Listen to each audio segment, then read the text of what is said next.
Hi, this is Marty with Living Pittsburgh, where we look to bring unique businesses, people, unique areas around town to you guys so that you can go out and explore them on your own. And today we have joining us, we have Lynette with a really unique business, probably the most unique business I've seen in a long time, called Calamityware. Lynette, would you say hi to everybody? Hi there. Good evening. Good evening. We've got a few viewers out there. Thank you guys for joining. Well, one of the things we like to do at the start of our show, we like to do what we call the Living Pittsburgh Give Back program, where we give money based on how well you can guess locations in and around town. So we give a donation. So let's talk about how this works. So we're going to give to the Greater Pittsburgh Community Food Bank. And Wonderful. The way it'll work, we're going to, I hope you like that nonprofit. I thought you would with the type of plateware and stuff that you guys make. But we are going to show you 5 pictures. For everyone that you guess correctly, we will give a $20 donation. So up to $100 here. And we've added a few more flavors into the pictures. In the past shows, it's always been kind of like purely a location. But now we've added in like events in and around Pittsburgh, as well as local artists. And I was hoping that you guys might have a leg up in this area because of the type of work that you guys do, but I could be wrong. All right, we'll see. First one. I'm hoping this one will be pretty easy. Well, this looks like PNC Park. Yes, perfect. Yay! One down. Oh, what's that? Is that Children's Hospital? It is, yeah. I have a quick little story. Can I tell you a quick story about Children's Hospital? Yeah. The company I used to work for, Thoughtform Design, designed all of the signage for inside the building. All the directional signs that tell you where to go in that new building. Yep, it's lovely. It is. All right, let's do the next one. So you got 2 right so far. This one's harder. Goodness. This one, let me give you a couple of hints. This one's harder because it's a brand new development. The building in the background is not. You'll remember it looks like this, like in the strip district when you're going down Smallman on the left-hand side, but I don't know if that's what that is. It is, yes. That is. It's the old terminal. So where the trucks back up, get the produce right off the train, run behind it. Well, that's all being redeveloped now into a multi-use commercial space for various stores to come in. Well, that's and cool. All this great landscape, hardscaping, I guess you'd call it. It's lovely. Oh, goodness. Okay, you got to draw on your art strings here. I mean, it looks like it's like at Gateway Center, but I don't know what all the umbrellas are. I mean, is it just like during the Arts Festival? Yes, man, you are 4 for 4. And this is a harder one. Absolutely. Okay, the last one I think is really hard. Are you ready?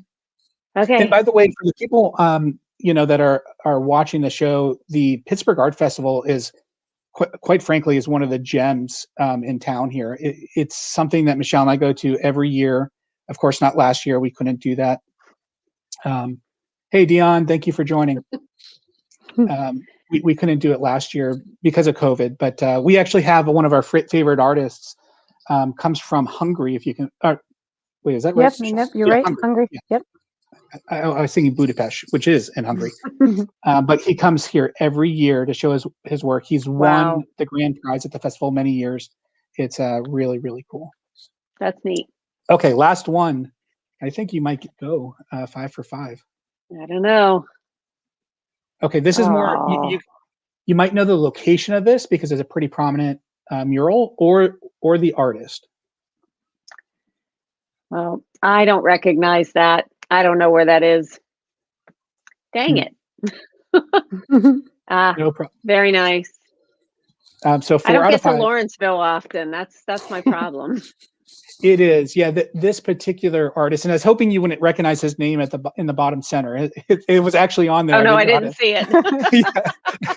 I was really hoping you wouldn't. I didn't know how to pull that out.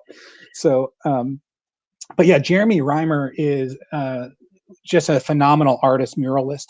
He started super young and has now become kind of a regional, maybe even national, really, really well-known artist.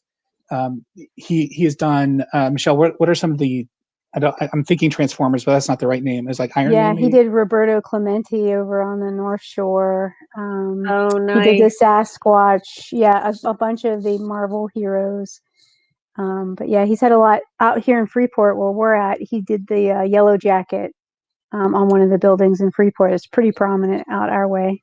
That's cool. But yeah, muralists amaze me. I don't know how they can make something so big, but it's baffling. I agree. Yeah.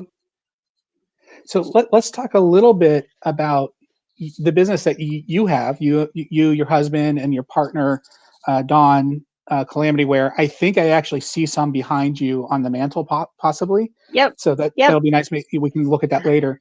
But how did you guys get started? How does it work? Just tell us about the business. So back in late 2013, Don Moyer, who is he's the artist behind all of the products that we sell, he had decided to he draws every day, and so he was drawing in his sketchbook and posting things to Flickr, and one of his drawings was of an old-fashioned dinner plate, like the ones behind me, the Blue Willow.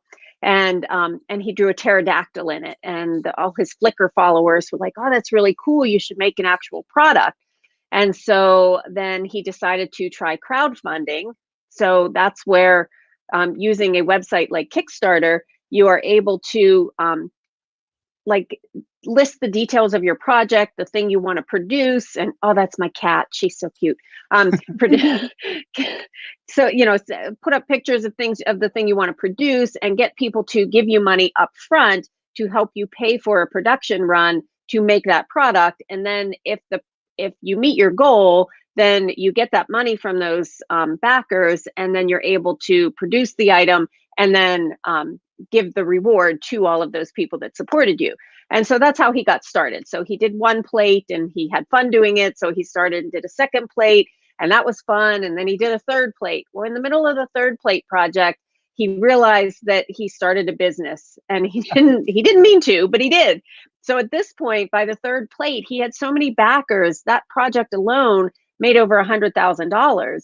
And Wow. Here's poor Don by himself. He's semi-retired from his other job where he owned a design firm, and he needed help. And so my husband and I were working at the old design firm. That's how we knew him, because we worked for him years ago. And we just started talking to him about ways we could help him. And we realized that our unique skill set, Don is artist, creative, he's brilliant, has great ideas. My background is all operational. So I'm doing all the stuff behind the scenes in running the business and keeping the finances and the accounting and customer service. All of that stuff was kind of my responsibility.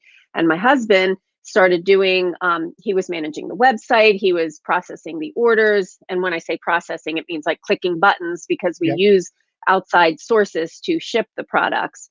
And so just the three of us together really had a gelled team for many years. And so we just kept running Kickstarter project after Kickstarter project, which was super helpful, because you get when you're in business, if you have a brick and mortar store, you have to buy the product. You have to have money to buy the product to be able to sell the product in your store. But when you're selling online and you're doing these Kickstarter projects, you get the money up front, which is fantastic. So we get the money that we need to pay for the product. We get enough that we can buy extras, and then we sell those extras on the website.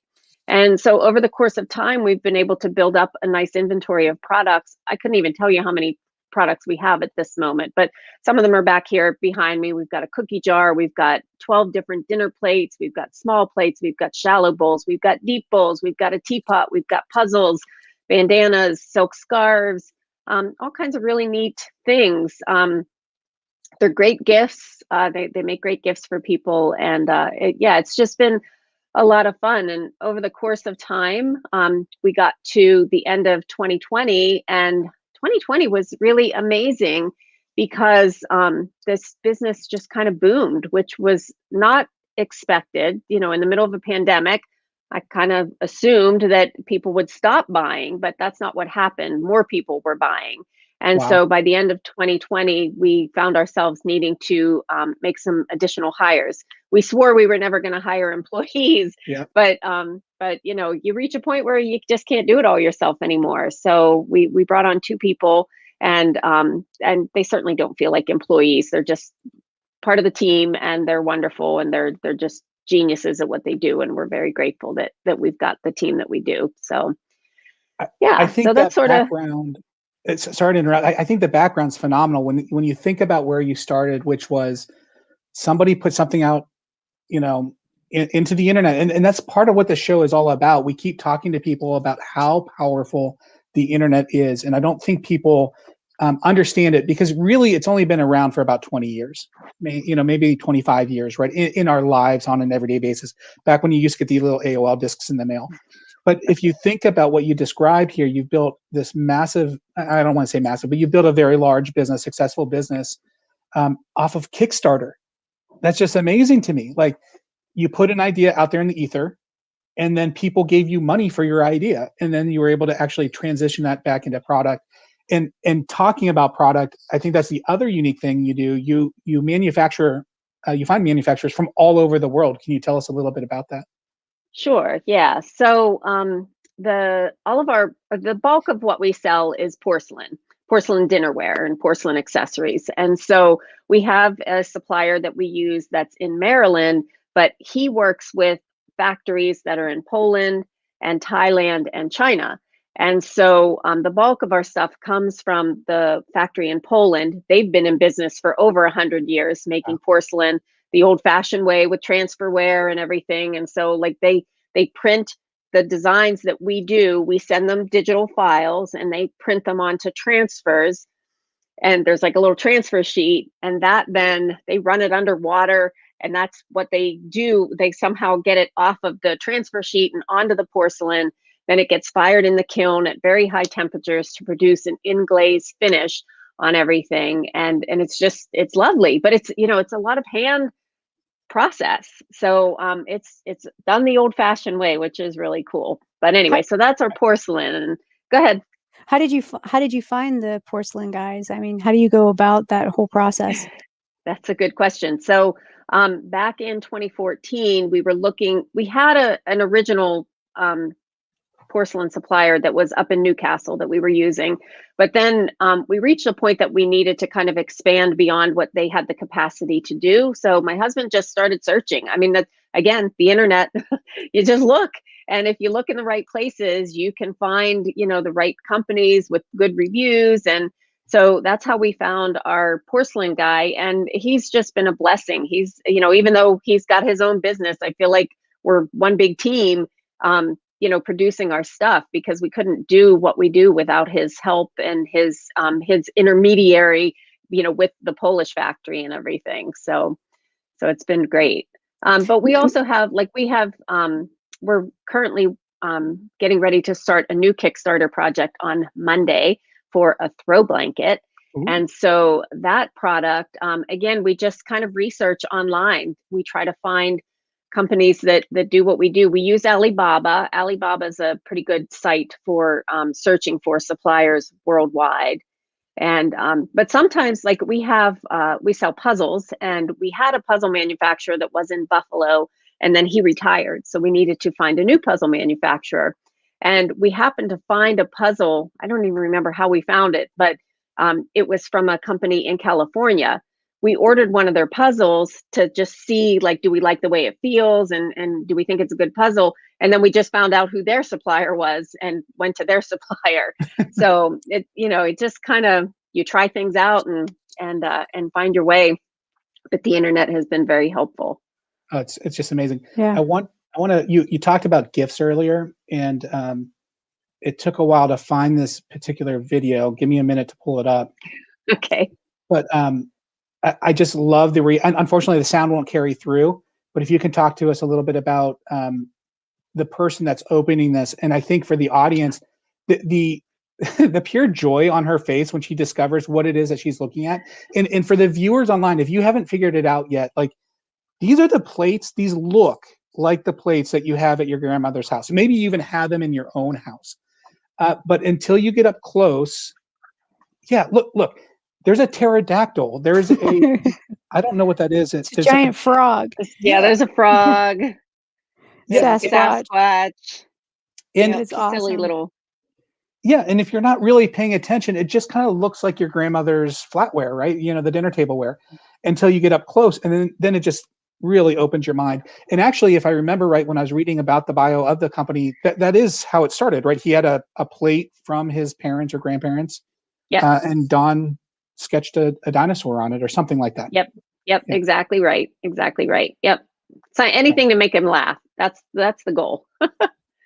Yeah. So this video, a customer had actually emailed us to say, "Hey, did you see this?" And I said, "No, I don't know who this is." Look at that shock on her face.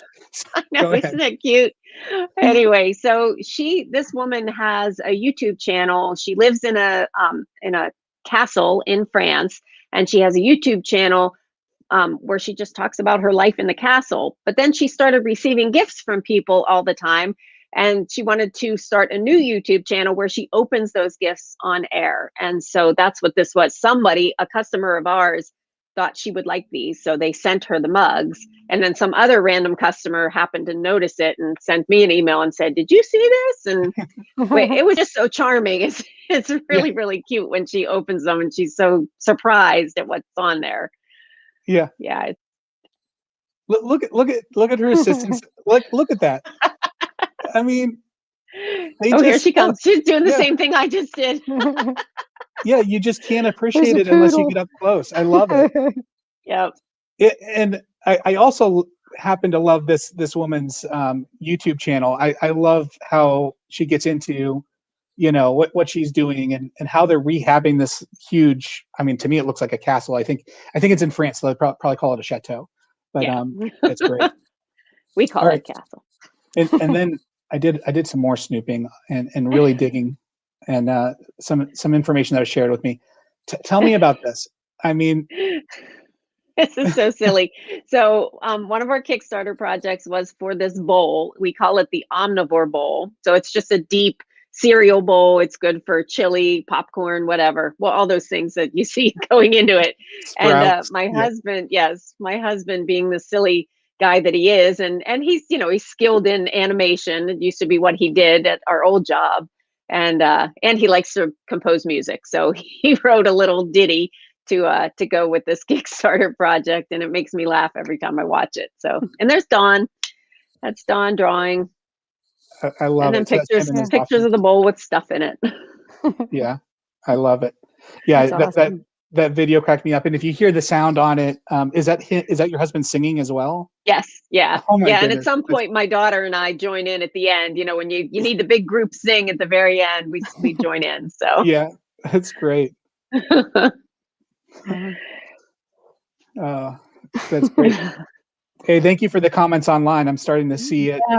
We are getting a lot of love-its on that are popping up. So people really are enjoying, I think, and that's the beauty of what you guys do and why I was so excited to have you on the show, is you bring smiles to people's faces. And man, could we not different? Yeah. Very it's nice. We get a lot of emails from our customers.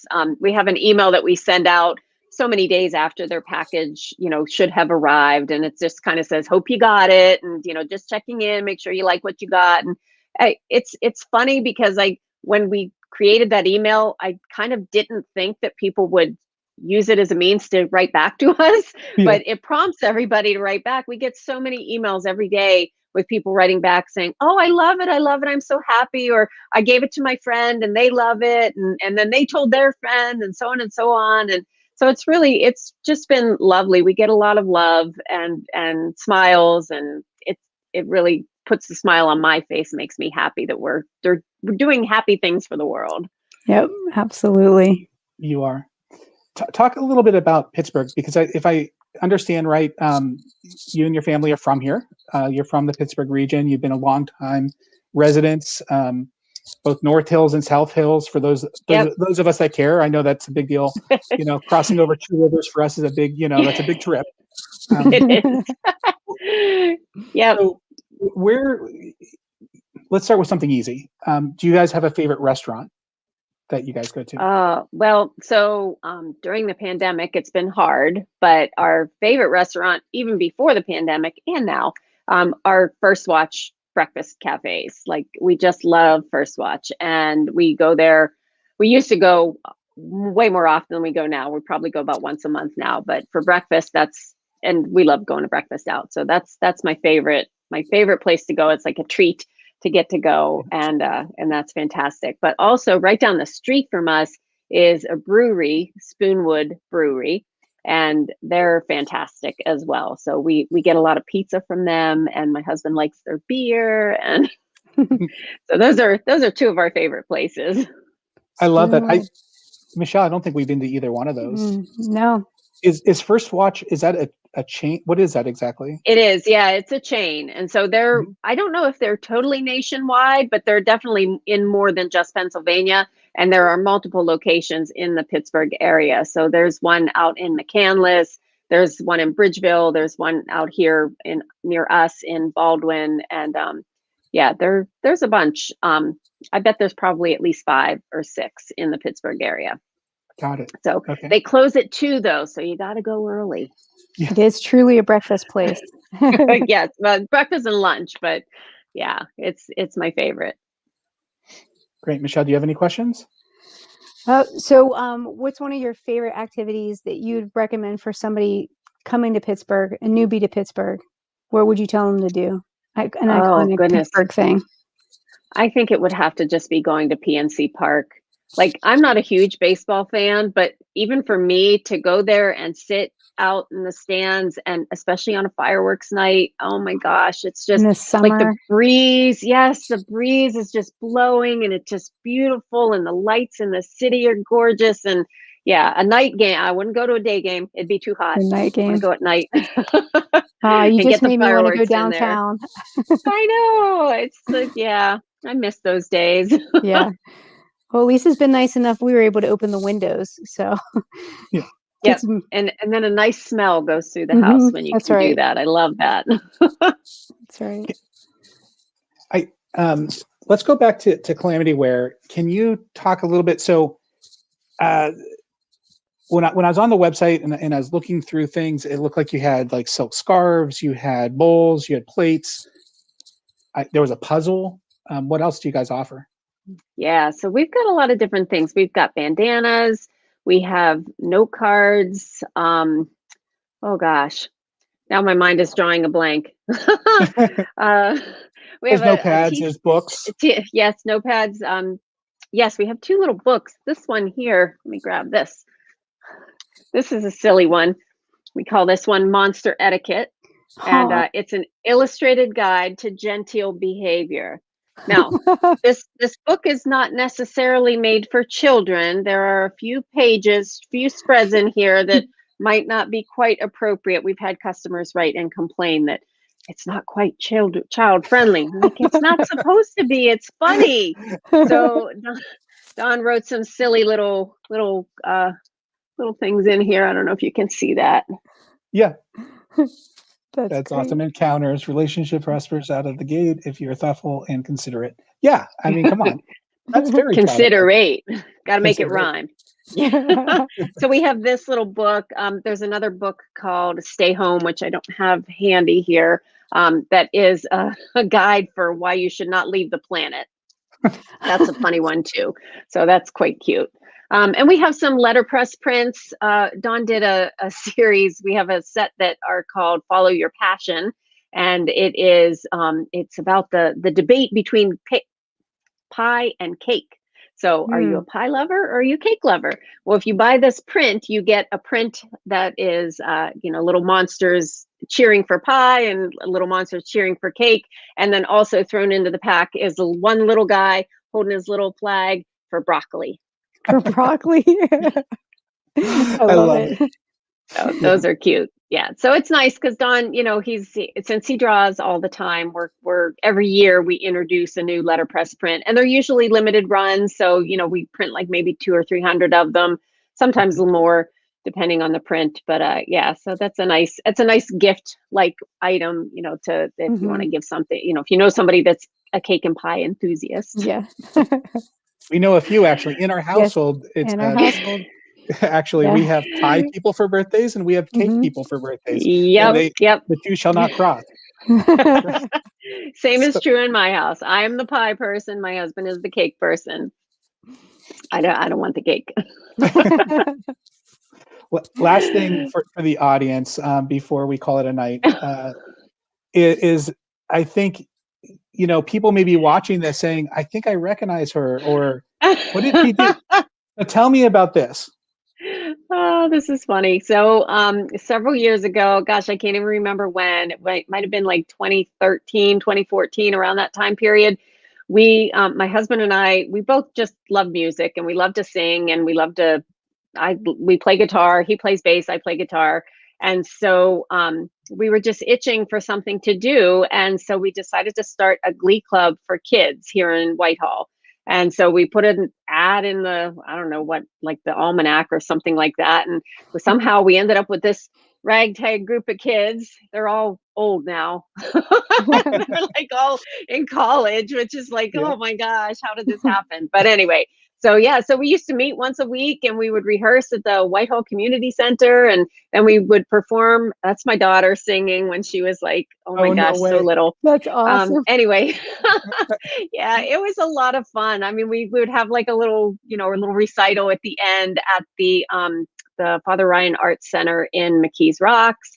And it was fantastic because we had this nice stage that they could perform on, and it was so much fun. And my husband, I swear, I can't tell you how many of these recitals we did where he set the camera to record, and instead of pressing start, like it was already running, and he actually stopped the video. So like there are multiple shows that we have no footage from because that happened. It was so sad because it was so much fun. How many arguments did that spark? I mean, you have one job.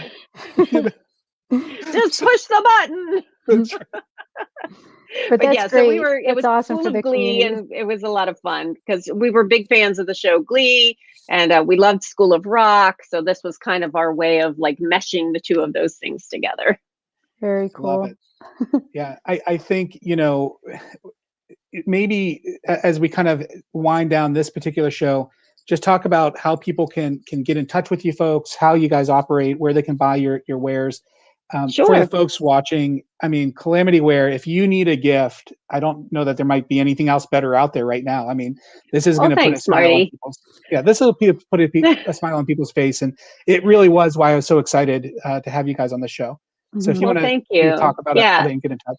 Yeah, so we only sell online. We do not have a physical presence anywhere. So in order to buy, you have to go to www.calamityware.com to make a purchase, and the orders ship out of New Jersey. And so we normally ship like the same day, if not the next day after you order. So things will ship quickly. And since we're here in Pittsburgh, they'll probably get to you within a couple of days, which is really handy. So yeah, and we also do Kickstarter projects often. So like I said, we have another one starting on Monday for a throw blanket. So if you were to go to www.kickstarter.com and search for Don Moyer, Moyer, you will find all of his past projects, as well as come Monday, you'll find the new one that we're starting as well. And you could become a supporter of that. So in that, when you become a supporter on Kickstarter, you're paying money up front, but you're not going to get your reward for several months because we need time to make it and get them shipped here and that sort of thing. So spell Don's last name again. Moyer. Oh, just like it sounds. Let's just put that up there for folks so that they can find it in the future. And that's correct, right? Kickstarter.com. Yep. There's a search bar somewhere on there. That's great. Yep. Very cool. Yeah. Thank you so much for being on. You're welcome. Thanks for being interested in what we do. 100%. Love it. And for those of you that join the show on a weekly basis, next week, we're going to go to Aspinwall, which is right north of Pittsburgh, just a tad bit, right in the Fox Chapel area. And we're going to talk with the owner of Botanical Vegan Cafe and Market. She's going to talk about how she's, built her business from nothing, how they set up this kitchen, and how she has this new juice shop and vegan cafe that you can all participate in. So thank you guys for joining us. Please, please, please support our local businesses here in Pittsburgh. It's really, really important to us, and it's important to them. So thank you, guys. Have a good night. Thank you. Have a good night. Thank you. Good evening.